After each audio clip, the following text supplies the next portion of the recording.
Master in music, master in music.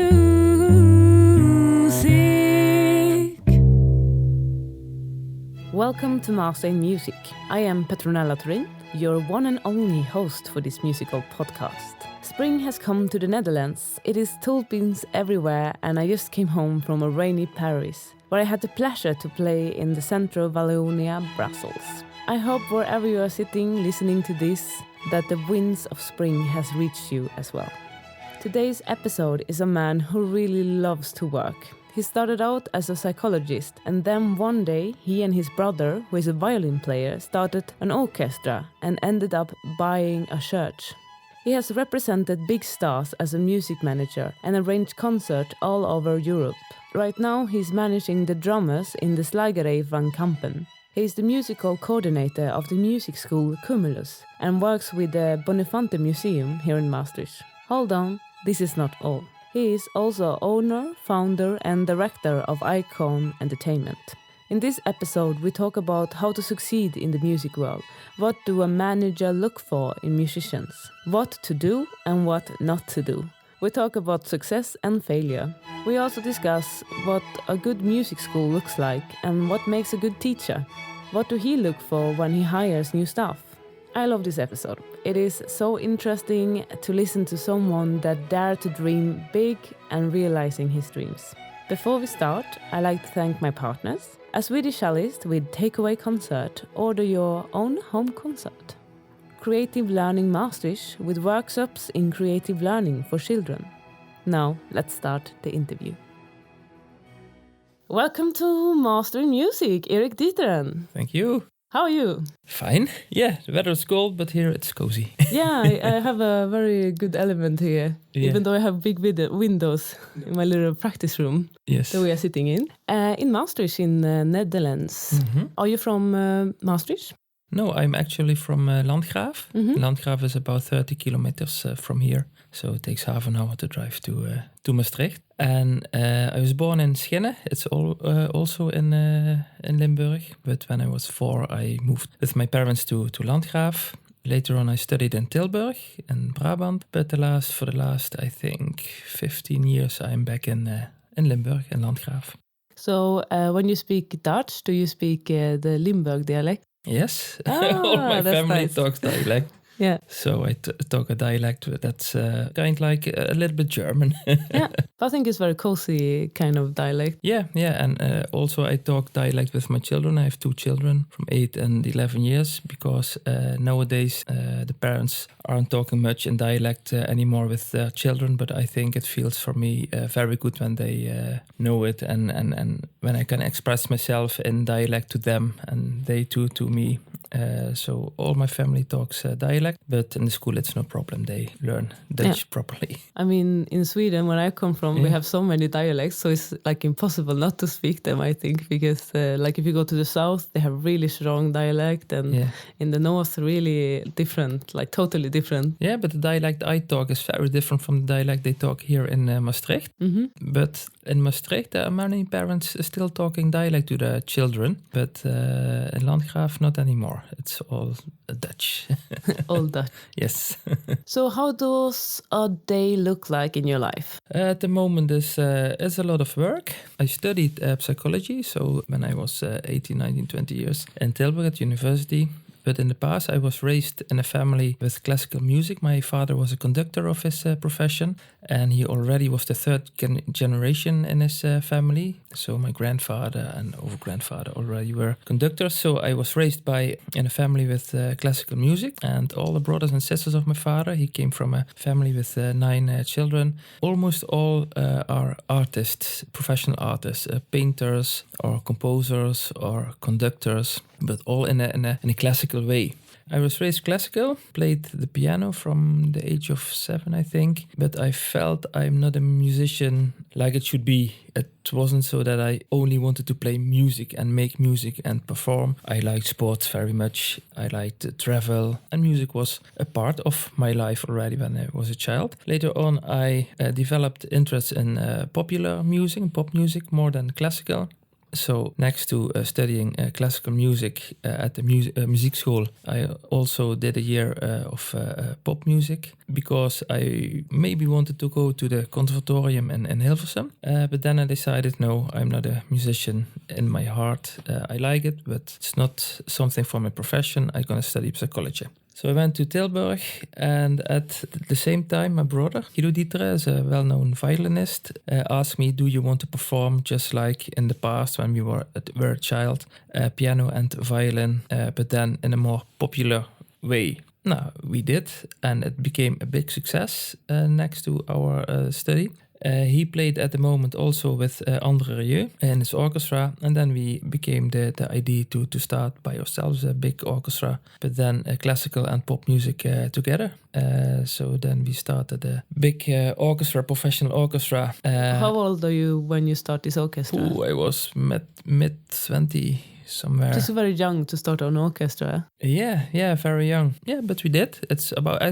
I'm now 74. It's 21 or 22 years ago. We started the orchestra, so then I came back in music again. But then it was kind of naturally that Guido was artistic leader of our company and I did all the rest. So I did the production, the marketing, finance, contracts, everything what had to do with running a company. But how did you know what to do? Because you were studying psychology, so... Yeah, we had the luck that two good people came in our company. It was Gerard Rutte. He was a former director from a record company Sony. He believed in us and started working with us. And we had Volker Langhout at the moment. He worked with Andre Rieu very much as a booking agency. And I learned very much from those people. I was a kind of management team with them together the first year of our company. So I learned leading a company from them. So what did you learn exactly? Like, how do you lead a company? Yeah, that's difficult. The first place, your product has to be okay. So you have to listen to the artistic people in your company. Very good. You have to listen to your clients. Very good. You have to develop your own ideas and you have to make one big strong idea from that. And then leading a company, in my opinion, is setting good goals to achieve, sticking to that, but not too strictly. You have to move to left, to right if it is possible. And when you make appointments to people, your own people, the orchestra, the marketing, finance, you always have to do what you promise. Always. That's for me the key from managing a company. Always keep your promises. Yeah, I think that's really good advice. Yeah. Because sometimes I feel that it can be hard for musicians to keep their promises because we are very impulsive and run by our emotions. Yes. So it's very easy to get distracted, I think. Yes, but because I was raised in an artistic family, I'm used to artistic people. Yeah, and I can deal with it. But they have to understand that leading a company isn't always easy. So you have to make appointments together. And the balance between those two, between artistic productions and leading a company, that's a difficult one. It's a tricky one. And not all directors and managers are capable of managing that when they don't feel the mentality of the orchestra and of the artistic people. But I was lucky that I think that that's one of my qualities, that I understand artistic people and on the other side, and I can lead a company. Yeah. So keep your goals, make goals and keep them, and but also remember to go left and right. Yes. And then keep your promises. Yes. It's good advice to lead a company and listen to your artistic advisors or employers.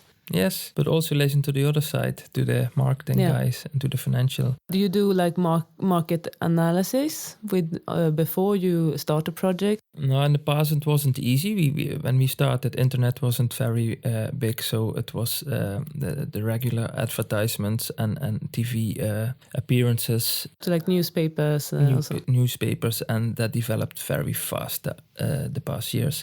So at the moment, with social media and all the internet, we are better capable to measure marketing activities. So it changed. I had to change by myself because when I started in the business, there was an old business model. You you record CDs to earn money, and you give concerts to promote the CDs. Yeah, that time is it's gone. It's gone. Spotify came. Yes, Spotify came, and the market of concerts is very, very full at the moment, because it's the only way to earn money at the moment, because CDs and DVDs, only the top acts in the world can earn money with it. Streaming is... Yeah, for the most people, kind of make marketing for the concerts. So it changed the other side. Yeah. So how do you market now? Like you go on Facebook and Instagram, or how do you market? Yeah, it's a combination of everything at the moment. 360 marketing, they call it. So it is social media is very important at the moment. So Facebook and Twitter, and the youth is on Snapchat. I'm not at the moment, but for my generation, it's Facebook, Twitter, Instagram. Yeah, mailings, emailings, YouTube, but also the classical way with TV appearances, the records. What do we have more? Newspapers. Do we have more flyers? Yeah, it's all together. And radio. Is there some marketing that you say is better than others? Like I had one person, she told me that like cinema marketing is really effective, because people go there and they are really acceptable to get affected in the cinema, because it's big screen, it's a lot of sound, and people are like silent in a dark room. Mm-hmm. But I don't know, like, did you have an experience like, okay, this marketing tool is really good? No, at the moment I'm the manager from of a famous percussion band in the Netherlands, called Slagerij van Kampen. For us, it works very good to do boarding, so posters next to the driveways that sells in combination with social media. Yeah. Yes, that's the combination for us. So newspaper, not very much anymore. TV sometimes. Radio a little bit, but it's most social media in combination with print, so with boarding. Yeah. So this company that you created is called Icon Music. Yeah, Icon Entertainment. Yes. Yeah. Oh, entertainment. Sorry. Yeah. And how did you came up with this name, Icon Entertainment? Yeah, it's a long story.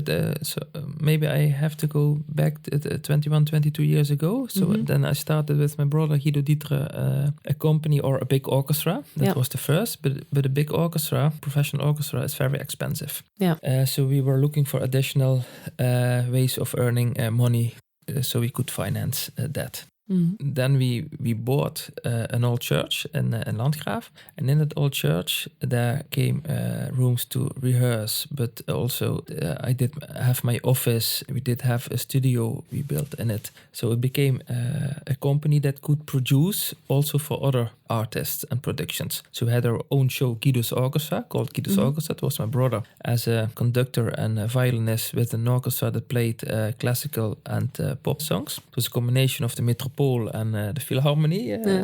But it was very expensive. The first year it cost a lot of money. And then we went working for other artists. We said, we can produce CDs for you. We can record the strings, or we can do more.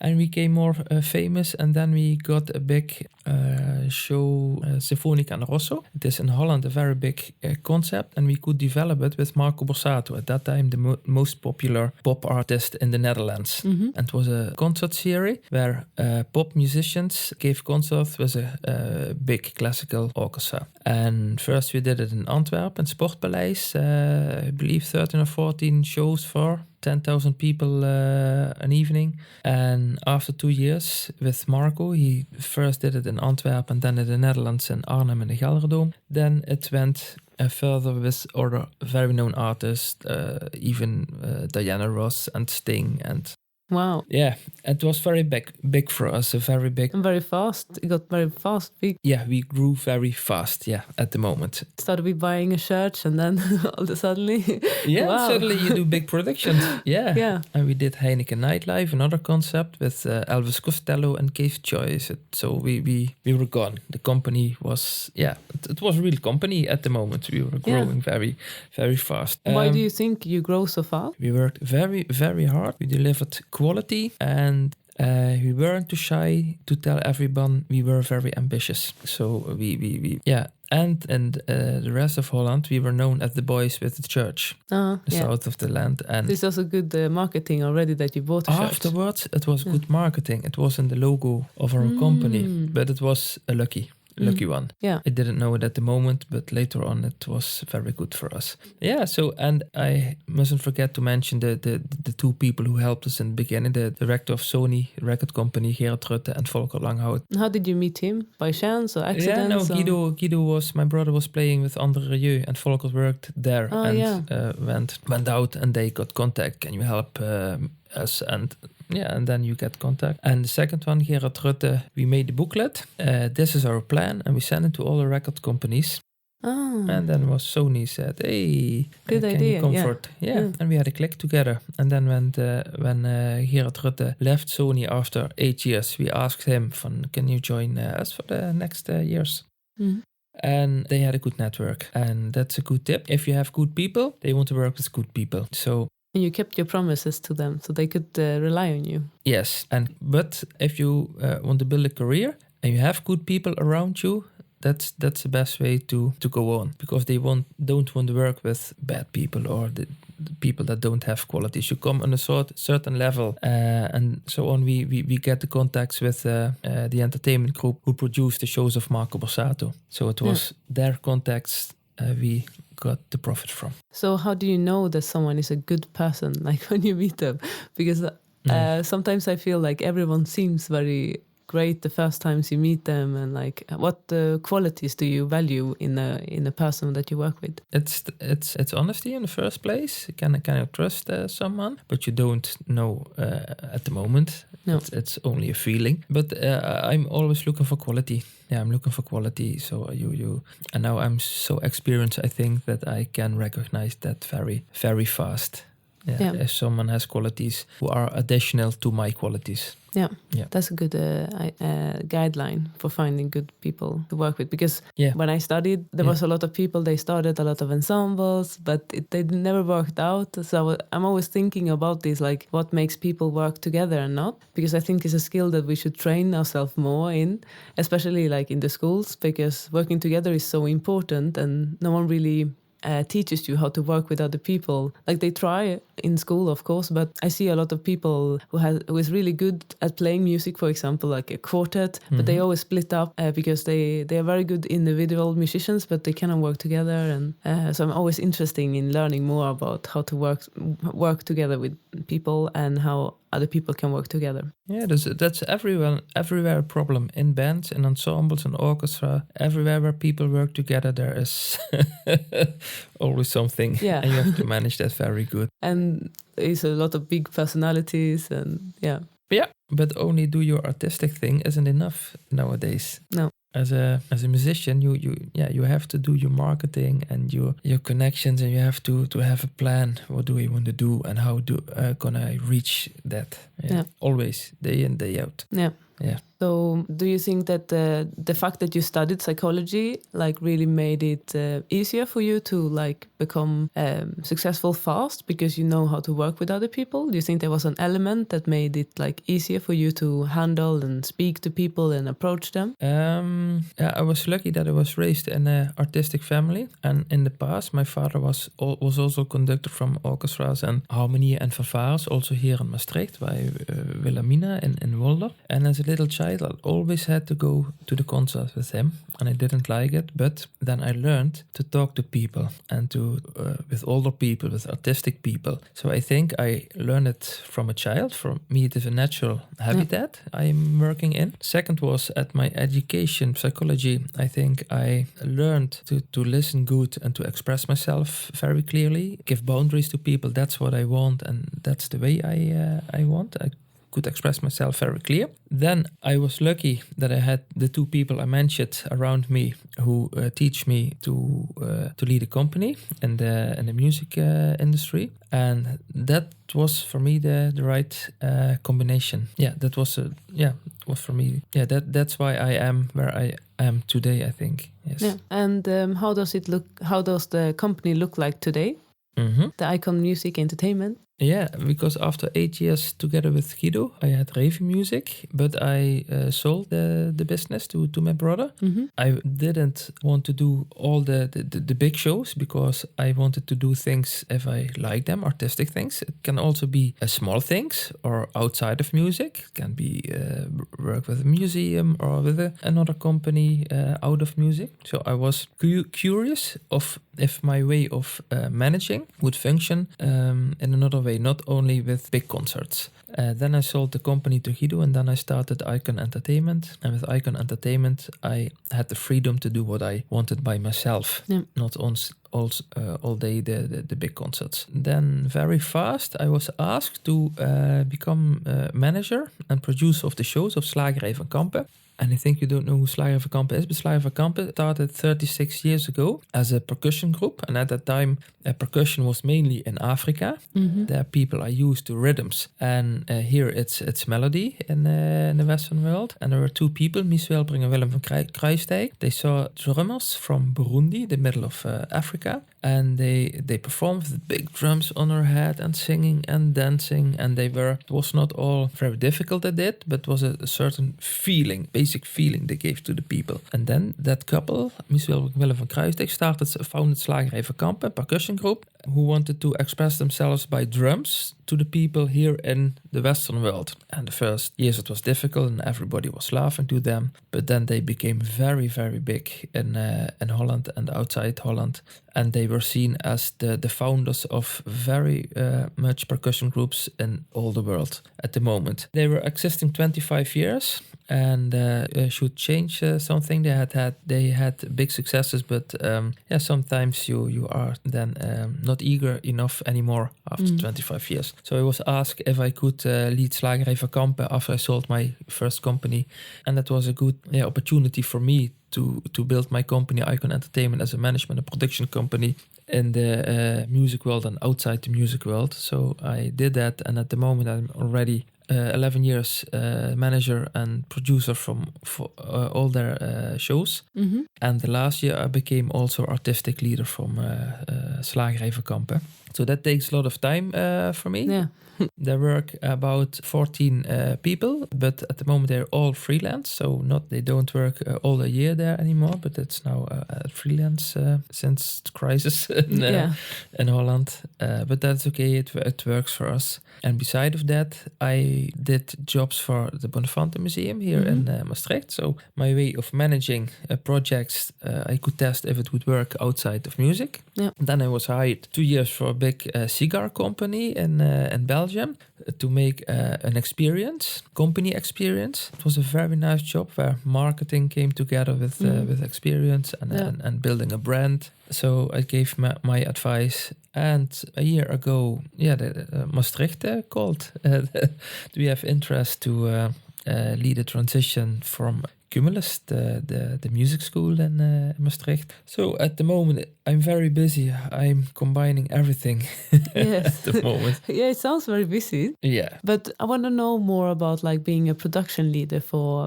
an artist.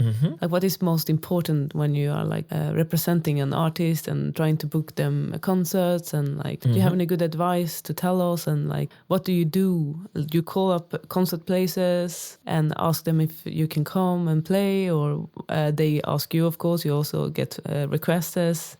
Tell us a little bit about that. Yeah, I'm more a manager. So for every aspect of the artist, I have people who do something. So I have people who sell the concerts. I have people who do finances. Okay. I have people who do marketing. So for everything, you're looking for the best people around you. And I make the plan with the artist and make the choices at the end. So it's more that you make a plan and looking then for the best people around someone. How many people is it? Is in it around? daily life, I much do myself, but for Slagerij van Kampen, for example, I have, how do you know, in Dutch you call it impresariaat. We have a company in Amsterdam who sell our theater concerts. Yeah. So it's the daily business. There work 9 people, I believe, and they do all about selling concerts. The concerts beside the theater, so corporate events or for television, I do by myself. So I have the contacts and do the contracts for that. And for marketing, I have my own ideas with the band.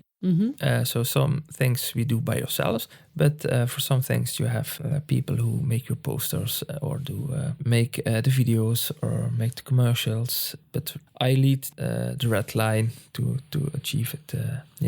And finance I do by myself. Yeah. So all the finance stuff about ticketing and paying and making the show also. So the artistic ideas, but also the production of it, the technical production, the trailer, the crew, the hotel facilities. It's all I do by myself. Do they have like special restriction also, like the artists? Like some artists, they want bananas in the room and they want water, or yes, yeah, yes. I once did a concert for Alessandro Safina, what's at the moment a famous Italian tenor at Vrijthof here in Maastricht, and then his rider he wanted 7 kilograms of, I believe, a kind of was it ice cream in his fridge. Nice. So, but he didn't use it, but it was there. Yeah, it's fun to see if they can get it. Yeah. Is that the weirdest request you got, or do you have like a more weird request that someone asked you for? No, mostly it's some kind of drinking and eating stuff. Bananas is good because it's like natural beta blockers, so you don't get nervous. It is? Yeah. Really? I didn't know. So a lot of artists, they eat bananas before because it has this kind of... I didn't know. It's new for doesn't me. make you nervous. Okay. For example, like the famous cellist, like Peter Mains, he always eats bananas before he plays. Really? Yeah, he's not that nervous, but he just likes it. You know, it doesn't hurt, he says, so why not? Because it's a natural beta blocker. Of course, if you have a lot of nervosity, will not take it away, but this helps you a little bit. Yeah, pop music, they often use some drinks. Yeah. I can before imagine. the performance. Yeah, I know in some classical like symphonies, they have like a beer tub outside when they have all the dressing rooms, they have beer tub. In Denmark, for example, they have for a lot of brass players, they drink a lot. It's not so healthy, but they do it. It's a big kind of work, and you have so many different like professions in you. I feel like, because you know all of the professions that you work with, even though you don't do everything yourself. Yes. You know a little bit about them. So that's it's important. my advantage. Yeah. Yes. It's important to know, because you started a company by yourself. So in the beginning, I guess you did everything yourself. Yes, you're right. Before you have the economy to hire it out. Yes. So then you learn also like the basic things. Yes. So yes, mostly I know the basic things, so I can talk about everything a little bit, and then I listen very good to the specialist. Specialist. And do you have like, did you ever do like a big mistake, like that you said that you can share with us so we don't do it? I made a very big mistake. Yes, once. Yes, very, very big. So when we met Gerard Rutte from the director of record company Sony, he left the company, and Guido and I had a meeting with him where we asked him to join our company. We were kind of nervous, and we thought our director of that company will be there in fancy clothes and nice shoes, but he came with his sneakers and his jeans and very easygoing. And we had a good talk, good conversation. And afterwards, Guido and I, before we went to home, Gerard already went to home. We were at the bathroom, and I told again to Guido, a very nice guy, but did you see that shoes? The sneakers were very old. That's for a director of a record company. And Guido said, shh, maybe he's on the toilet. No, he's away for 15 minutes or so. Okay. So our next meeting... Gerald, it was in Haarlem. We started the meeting, and he looked at me and he said, I was on the toilet. Oops. Don't do that ever again. Yeah. So it was for me a very, very good lesson. Yeah. It didn't mean it bad, and he knew because nowadays he still is a friend of me, so it became good. But he forgave you. yeah, it was a very good lesson. Don't talk about people on that. Yeah. Especially not in the toilet. Yeah. I was in that toilet, Mr. Dieteren told me. Yeah, but it's easy to do mistakes when you're a little bit excited and nervous. Yes. Yeah. We have an expression in Swedish: to be silent is gold, and to talk is silver. He says. Sometimes it's true. So that's really good advice. And so, do you have like tips? Like, do you have anything that you can, like, if someone is nervous, then they're gonna talk to an important person, like. Do you do anything special to keep calm and focused, or you just go in there and do it? At the moment, I just do it because I think after 21 or 22 years, you have a lot of experience. But when you go for a new opportunity, always is exciting. You never get used to it if you're close to a good job. At the moment, I don't get nervous anymore. I think I'm not ambitious enough anymore. So I have to be a little bit nervous. And do you think you do better when you are not nervous, when you don't, because sometimes I feel like when people care too much, they get nervous and then they destroy a little bit for themselves. Yeah. So when they're a little bit more chilled and not too eager, it always goes better. Yeah, it's all about balance. If you're too eager, that's not good. In the beginning of our company, sometimes we were too eager. We wanted, too much, and that's not good. And I mean, if it's like a business bargain, you don't want to give away that you really want it. No. Before like the deal is sealed. Yes. Sort of. You want to keep like a little bit open. It's a little bit like when you're in love and you're like stalking someone and like, I love you. The person will be like, oh my God, a freak. Yeah. And then you don't get the attention. But if you're a little bit colder and like more sober in your approach, people would be more interested in you because you leave a little bit question marks here and there for them to fill in. Yeah, but it's normal that you have to learn it. Nobody is at the beginning the perfect musician and businessman or woman. You have to learn it by doing it and making mistakes and finding your own way in it. Yeah. My brother Guido is far more expressing than me, and sometimes he has ideas I close for myself in my mind already. I think, no, you don't gonna ask that from them because it isn't possible, and he just asks it, and sometimes it works. I had to learn to be a businessman. I was more a manager, I think. Yeah. What is important when you're a manager? Because you're like supporting the musician and like taking care of their needs, and in the same way you're also helping the business going. Yeah. It's very important. You stick close to the artistic ambitions from the artist. Don't move too far away from it. Sometimes I see things on television. I think that's not you who's performing there. It's a product. Yeah. If I don't see the possibilities close to the artistic qualities of the artist, I won't do it. Yeah. I won't do it as a manager. And you say no. It has to be in you. Otherwise, you have to change people too much, and they won't be happy. Yeah. Maybe with the money at the end, but I think that's not what our business is about. No, it's too quick fix because money goes and comes all the time. So yes. Is that like if you have a artist who wants something totally different from what is business possible? Mm-hmm. Do you have any like advice for how to like build a bridge between the two? Yeah, that's very difficult. Yeah. It's very difficult. I would give that advice, do something else. Really? Yeah. Because you don't get happy from it at the end. No. It's too much work. Yeah. What kind of, because you also represent other musicians sometimes and make concerts for them. Mm-hmm. So how do they find you? Like they go to your webpage and they contact you, or how does it work like when you start working with an artist?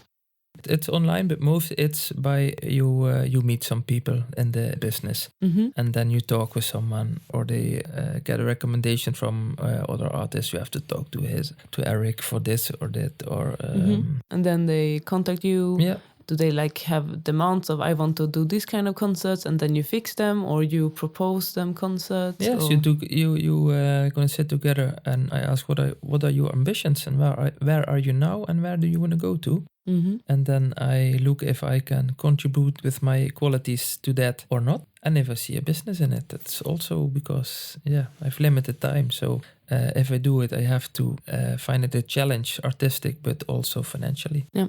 Do you have any qualities that you can say that is business in? Like, does it need to be original, or does it need to be something that the audience demands, or what is what makes business? Yeah, I still don't know. Really, I still don't know. Sometimes you have a good feeling and it is not there. You don't reach the audience. Sometimes I make shows. I think better isn't possible. And then I don't reach the audience. And sometimes you have an artist and you think, that's lots of them. Yeah. But then it's there. Because I feel that there is so many different audience. Yeah. So it's very hard to say that, this one is for that kind of audience. Sometimes I can feel. Yeah. But sometimes I feel it's very clear with which kind of audience wants to listen to what, to specific music. But I also get a lot of surprises from people that sometimes I have this kind of idea that they don't like this kind of music. But then I try it anyway, and then it turns out that they love it. And then I'm like, okay, why did they love it? Why did I think that they didn't like it? Mm-hmm. It's very hard to not have prejudice to the audience. Yes. Because they always surprise you, and sometimes when you think, oh my God, they're gonna love it, and then they don't like it at all. Yeah, it's a miracle for me. Yeah. They are very unreliable. Yes. They don't keep their promise. No, that's true. Yeah. Unless it's like fan groups, because fan groups, they always loyal, super loyal. They like everything an artist does. Yes. It's really remarkable when they do that.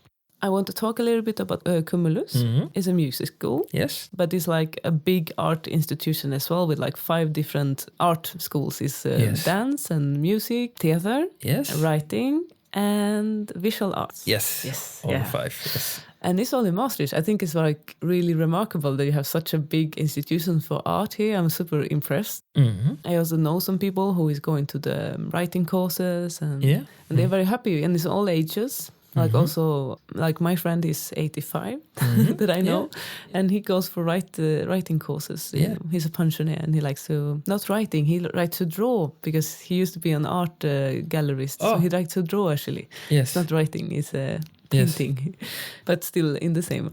So how many students I read somewhere 2,500? Yeah, it's about more than 2,000, yeah. And you are coordinating the music school? Yes.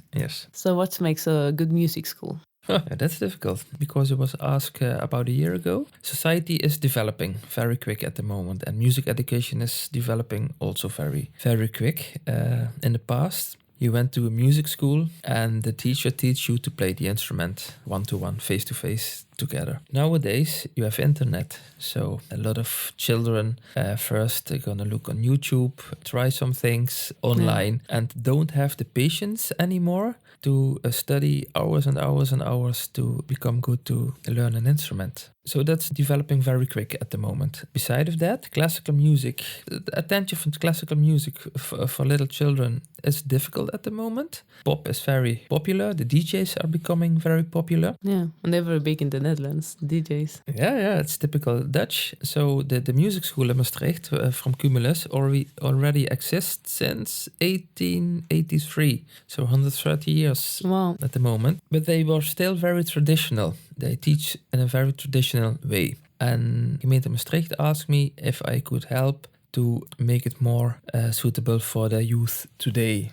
So that's why I'm also doing now the transformation of the music school in Maastricht. And we are part of a bigger company, named Kumulus, where we have theater and dance and visual arts and writing. But Kumulus also merged in 2013 with Zonder Ceramiek, the big library in Maastricht, and Natuurhistorisch Museum, so the Museum for Natural History. So we are one big organization at the moment, and managing that isn't very easy. No.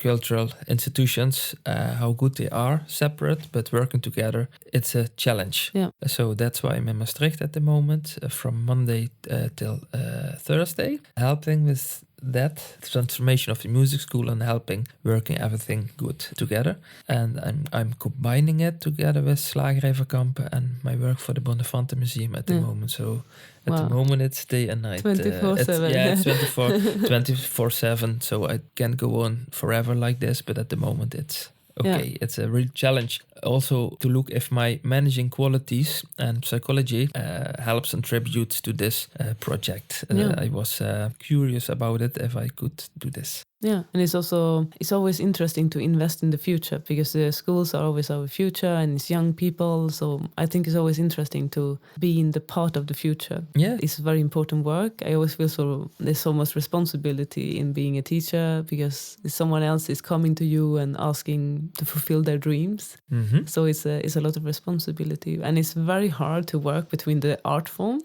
Yes. Even though you think, but we are all artists, but it's so different. Like I was working last year in the toneel group with 7 different art forms. Okay. During 1 month, we had the whole theater for ourselves. They gave us a lot of money and say, do something together, a show. You have 1 month, 24/7, a lot of money, just do what you want. It was called Talent Lab, this kind of, it's with Via Syd, it's an organization here. Yeah. And wow, it was, in the beginning, I was like so excited and I was like, oh my God, this is going to be the time of my life. I'm finally in the theater, 1 month, can do whatever I want. And then I'm like, whoa, it's so difficult to work with other artists because it was like theater people, it was artificial art, it was a DJ, it was a dancer, and everyone had so different approach and working techniques, and it was like talking to an alien sometimes because we really were so different. And because like a musician are like, okay, we're gonna practice, we have 4 hours practice and we do this, it's very effective, and it's always like on to the next thing, you know, because we never have time enough. It's like, okay, this concert, okay, next concert, and then you like go on because you always do repertoire and you always have to work on your skills because otherwise your muscles gets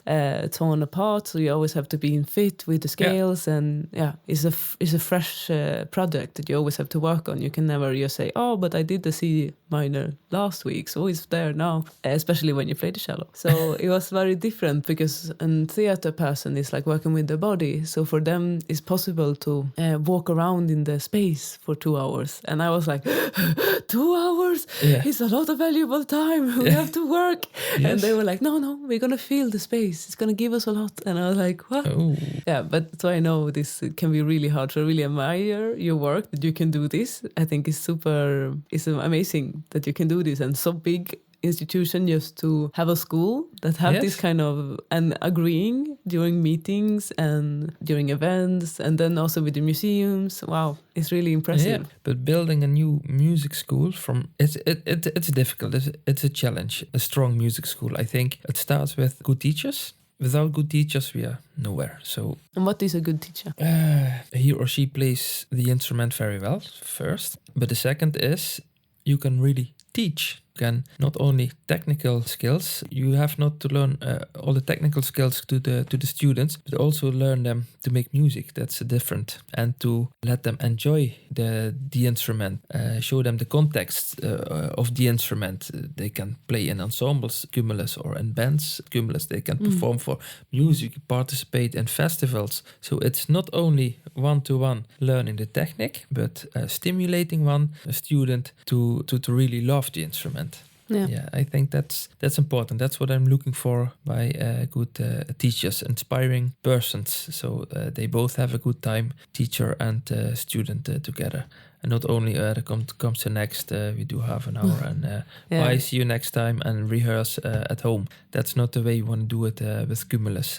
It should be one big family where you can learn an instrument, but where you can express yourself and make fun with others. That's what I want very much. I think that's really healthy, because a lot of teachers, when you go to the conservatorium, they always say, yeah, but if you fail at being a musician, you can always become a teacher. Yeah. And that really makes me so angry. I'm like, how can you say that? Because you're a teacher yourself. And it's really disrespectful for the profession, because I think my personal opinion is that it's much easier being a musician than being a teacher, because when you play yourself, it's only you. It's only me and my problems. But when you teach someone else, you have to be careful that you don't put your own problems on the students, so they get exactly the same problems that you have when you play the instrument. And then you also have to consider their physicality, their mental abilities, everything. So it's really like a big work. And it's such a wonderful work to be able to give that kind of gift to someone. And it's not a second-hand job, I would say, at all. Like, it's really an important work. Or maybe in the past it was, I think there were many musicians who felt I'm not good enough to be a soloist and I don't like it to play in an orchestra all my life. So teaching gives me freedom to I'm my own boss. I can teach someone something. I can play if I want by myself or in orchestras ad hoc. And there were some who weren't good enough, that, to be honest. But at the moment, so many qualities are asked from a good teacher. I think you are right that it's a combination of to be a good musician, but also you have to inspire people and teach people and understand children when they come for the first lessons and feel what they want. And it isn't an easy job.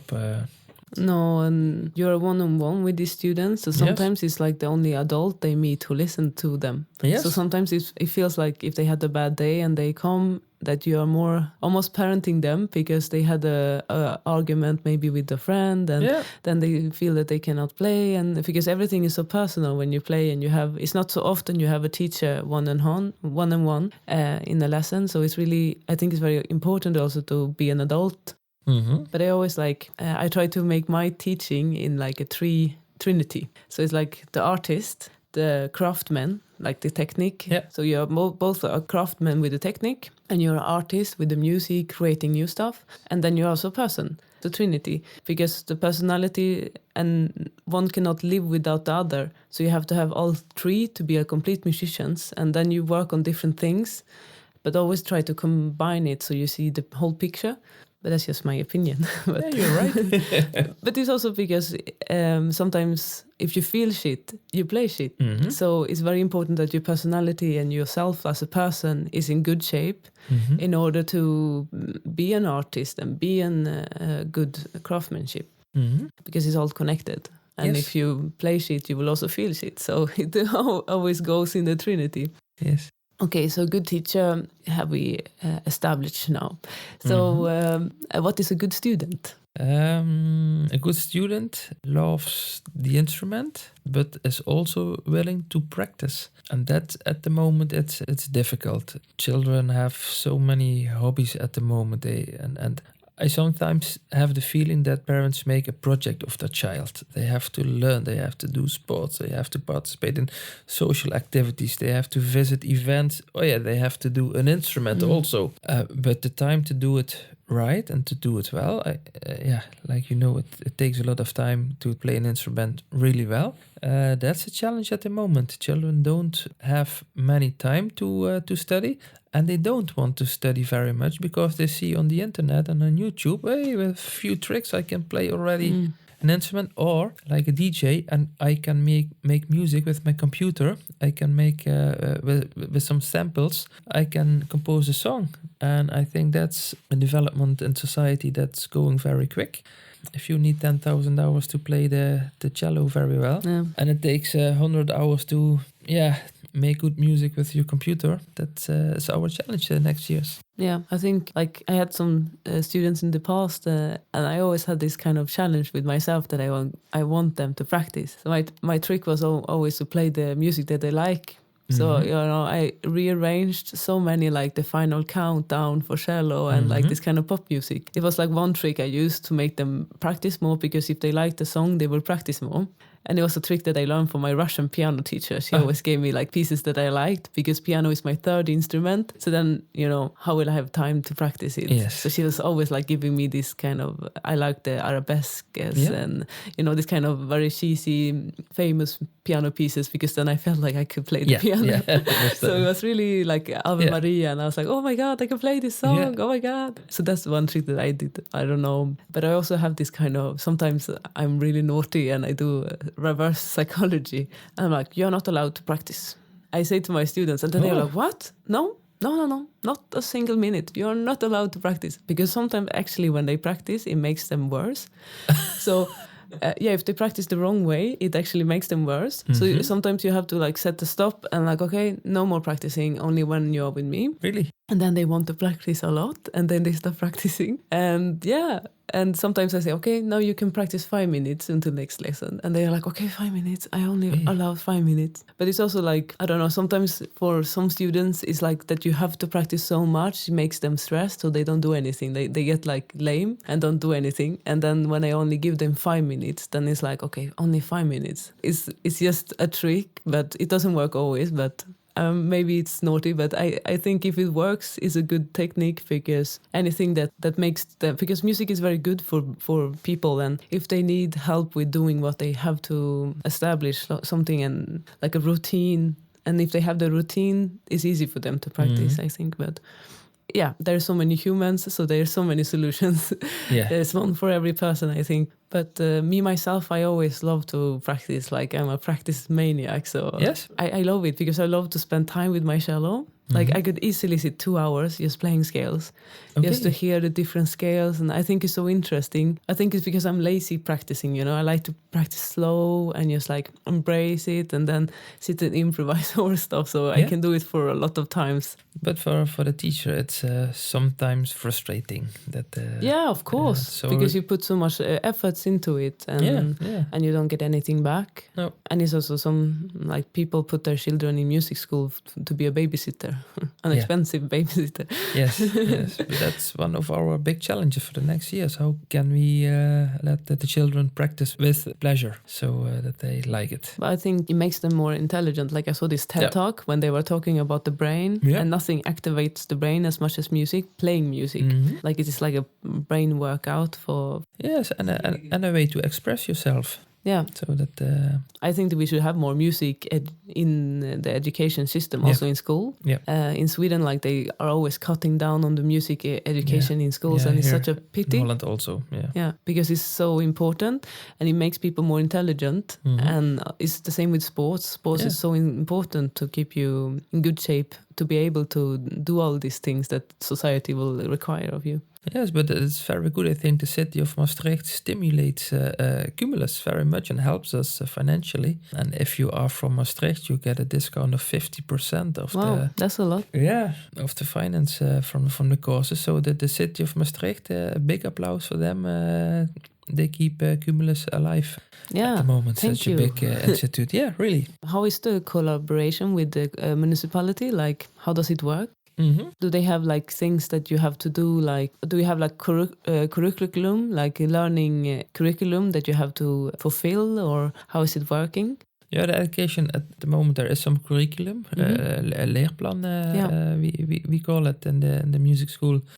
But every teacher has his own. It's hard to apply one curriculum on every instrument. Yeah, on all the instruments. So that's something I want to look to in the future again. But at the moment, we have some. But I think the teachers can have the freedom to follow their own experience at the instrument. But for the city of Maastricht, we're grateful that they support us very much. The city asks us, participate in society, and that's a good one, I think. So that's what you try. That's not only for people with big money, but because of the benefits of the city of Maastricht, it's possible for many people, even if you have less money, to follow music lessons or theater or dance at Kumulus. But we also participate at festivals like Bruis. The students we have 13 pop bands also at music school can perform at the festival, or we do things together with the theater or with a bookshop, the Dominicanen, or you can name it. We participate as a music school in it. Yeah, I see them in the city a lot, and they play, like, now in the Christmas there were a lot of trumpet playing, Christmas music. So and they are really good. Yeah, I think really it's good. Yeah, we have many events. We participate in not only the music school, but all Kumulus, but also Centre Ceramique, the library, and Natuurhistorisch Museum. This week I saw all the events we organize in a year, I think. I don't know how much, but I think at between 400 and 500. It's really a lot. Really a lot, yeah. Your teachers must be working hard. Yeah. How many teachers do you have in Kumulus? Music school, we have 43 wow, that's teachers. A lot. Yes. But if you have 2,500 students, you also need a lot of teachers. Yes, but overall there are more teachers. I think the whole organization is 120 people who work there. Maybe you have some tips for people who are applying for jobs in music school. Do you have some tips for them? Like how should they apply?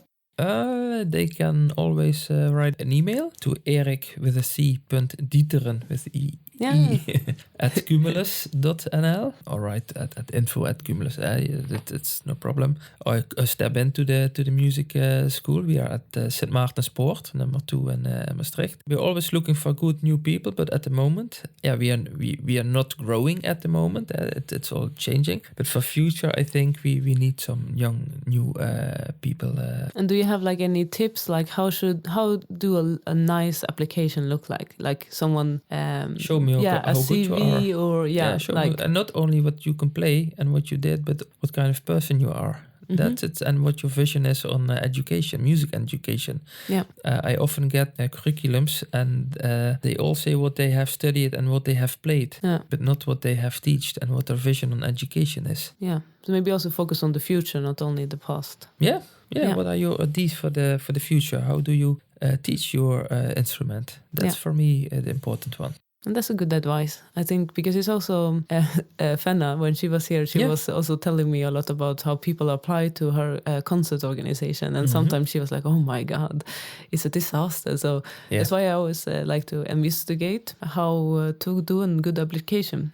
Also from the source itself, like a music school, like Kumulus can represent a lot of music schools, I think. So it's really nice to hear some good advice for our listeners and maybe for myself. I always want to develop. Sometimes I do mistakes also. Everybody makes mistakes. Surprisingly, no. But it's good. Like Fenna, she told us that, for example, that to put your name on the picture that you sent. Because sometimes the picture is only named 100B or something, and then it doesn't say who this person is, and how will you know which person this is? And that's a really good advice. It's your marketing. Yes. And it's preferable if you know which person is on the picture when you see it. Where do you see Kumulus in 10 years? Like, do you have a plan for the future for Kumulus? Like, Yes, we have big plans. Big plans, No, at the moment we are already existing 130. 130, okay, 140 140 at the moment. Yes, we're going to develop the classes. I think we're going to work more with online stuff and give the students to practice also some online apps. I think that we go on with teaching one-to-one lessons, but also more in groups, I think, because sharing it can be fun for some children at the moment when they can follow the lessons together with friends. It's not for every instrument, but then we go on with our bands and ensembles and orchestra and participations in the city and the concerts. We stay doing that, and I think we are going to move to our music school. We are going to Centre Ceramique in Maastricht. I think it will take maybe 1.5 years to 2 years before we are there, and that gives, I think, another possibilities to work together with the Centre Ceramique, with Natuurhistorisch Museum, with the other art schools from Kumulus. It's super smart, because then the parents can go and read and the children can play. Yes. Super smart. Yes. We want to combine all the cultural. And it's easy to park also outside, and there's all the good facility. The problem maybe is the sound of the music school, maybe in the library where it needs to be quiet. So isolation is the stuff now. That's our attention at the moment. Yes. So we think that's where the music school is in 10 years. Oh wow, I'm looking forward to that. Really cool. And then you can just go up and have a concert, and also maybe they will have a music library there. Because that's really lovely. And where is Icon Entertainment in 10 years, you think? No idea. I think everywhere. Everywhere. I hope I can still do all the different jobs I do at the moment. I think my quality is being a good manager, director from artistic projects. Could be music, could be the museum, could be anything. Wow. Yes, that's my challenge, to stay developing, still become better. This is also new for me.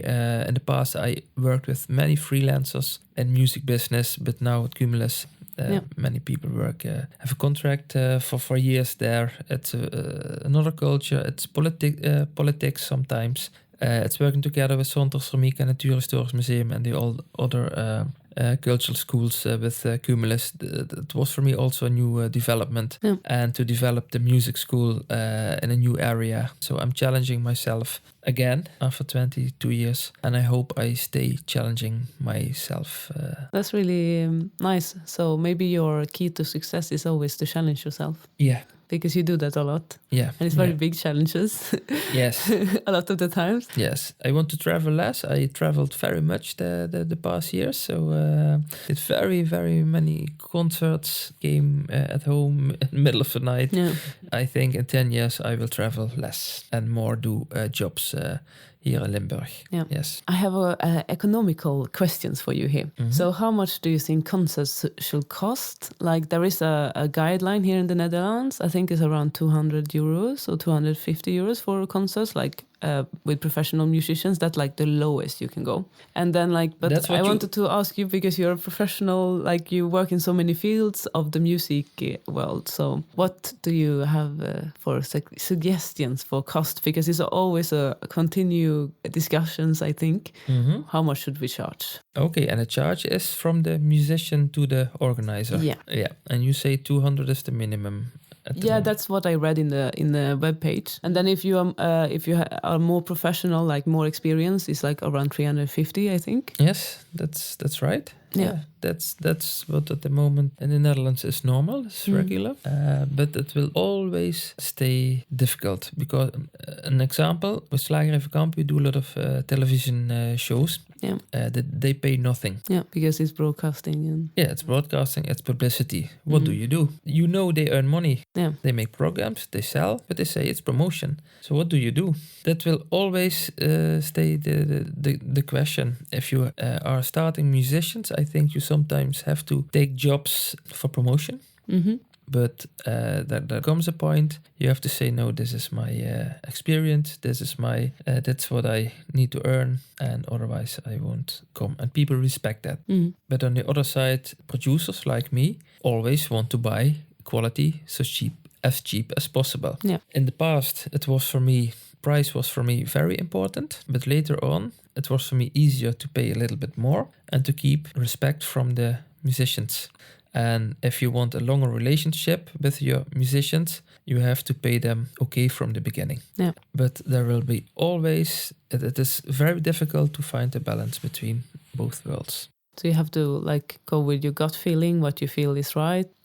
Because a lot of I think if you are a student and conservatorium students, I think the tendency is always to take a lower price than they are worth. Yes. And then, I don't know, everyone was struggling with it. So I always I'm search for a good estimation. But I always go with my gut feeling. If I feel that is something that I like a lot, and that makes me happy and will give me something artistically and also will provide me some good contacts, then it's always a different situation. Yeah. But if it's something that is a sort of dead end, I don't. And it's also, are they going to listen to me or not? Am I going to be background music? Yes. Or what kind of this is going to be a lot of waiting, because when you play a lot of weddings and stuff, it's a lot of waitings, especially when it's very religious weddings. Then they do a lot of procedures, and it takes a lot of time, and you have to travel, and it's a lot of work consisting. And they normally want some special music, and then you have to learn a new piece. And but all those things you have to wait to make your price. You have to think about this and then make your price, and then you can accept it, yes or no. Yeah, but you have to, always think about the pros and the cons. Yeah. Yes, but even at the music school, we often got phone calls or mails from, we have then and then a party, and I think it would be nice a band of you comes to play here. No, we don't have money, because it's nice for the children and for the bands to play at our party. We give them an opportunity, but that doesn't feel very good. No. If it's charity, okay, but a normal party, they can. And if I say, okay, maybe they want for experience to play something, but you have to pay then the techniques and the transport and the crew. Oh no, that's not. No, but that's really So just then it's taking a- advantage. Yeah, but then it's a no. But when they then say, okay, we understand, and maybe we have a little budget for this and this and this, then it feels a lot better. Yeah. And then it feels like a good deal. And for music lessons, do you have a guideline there? Like, do you have a policy in the school? How much you charge for lessons? Or is it like... If we would charge what it costs, then we could close.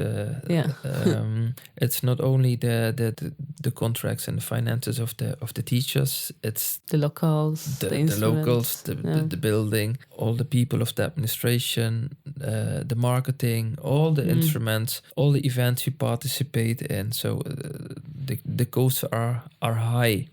And even if the city of Maastricht wouldn't do a good contribution, it would be, for people outside of Maastricht, it could be challenging to follow music lessons. But inside Maastricht, we can offer courses for a very good price. I want you to give an advice now to a student in music and a teacher in music and maybe a art business developer and a listener. So maybe if we start with the music school student here, do you have an advice for them? Do I have an advice for them? Practice more. No, I'm kidding. Come to Kumulus. I think come to Kumulus because at the moment we are becoming more and more a big artistic family. So if one instrument doesn't suit you, you can change. If a teacher doesn't suit you, we can look not. But if you live in another country, like if there are some Swedish listeners, what should they do? A music student in Sweden, they cannot come to Kumulus. Not yet. Still, till we start with our online lessons. I think you should try some instruments before you take lessons for a year or for 2 years. First, take the time to try 2, 3, 4 instruments and then go on. So you make the right choice.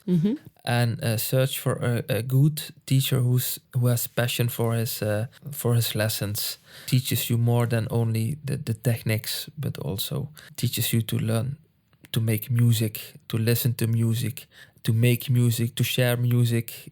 It's a way of life. Yeah. So search good before you make your definite choice. Oh, nice. And a teacher, a music school teacher. Be sure you are a passionate teacher. Don't do it only to make money. Realize that if you do it for 40 or 50 years and stay developing. Stay developing your techniques, your interpretations, your way of teaching. Stay connected with the youth online. Know what is happening online at the moment. So stay developing as a teacher. That's nice. And a business developer, in the art field.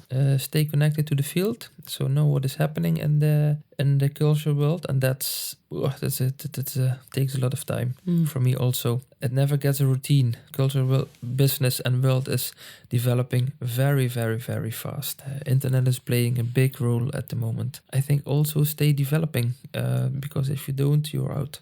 Yeah. Someone who listens to music and visits museums. Stay open for surprises. Don't go for the blockbusters, but combine them with things you maybe it wouldn't be your first choice to go to. I don't know, a local concert or a concert at home or paintings from amateurs or mentally disabled people. Or I was in the south of Africa now at Christmas, and I came in a museum of African art. It wouldn't be my first choice, but I was overwhelmed by what I saw and what I felt at the moment. Yeah, stay open for other cultural things in life, and stay open for life in general. They have to surprise themselves. Yes. It's the best way of developing. Yes. It's like Alice in Wonderland. She says, think about 3 impossible things before breakfast. I think is a line there. Yeah. It's part of developing yourself. Thank you so much for coming here. It was such a valuable episode. Yeah, I am really like, wow, I have to listen again because there were so much juicy things. I just want to write it down, and I will write it down and put it in our blog. Really? Yeah. And if the listeners wants to follow you, how can they find you? They can email you on your Kumulus email that you Kumulus gave. email, or you can find me on Facebook. Yeah.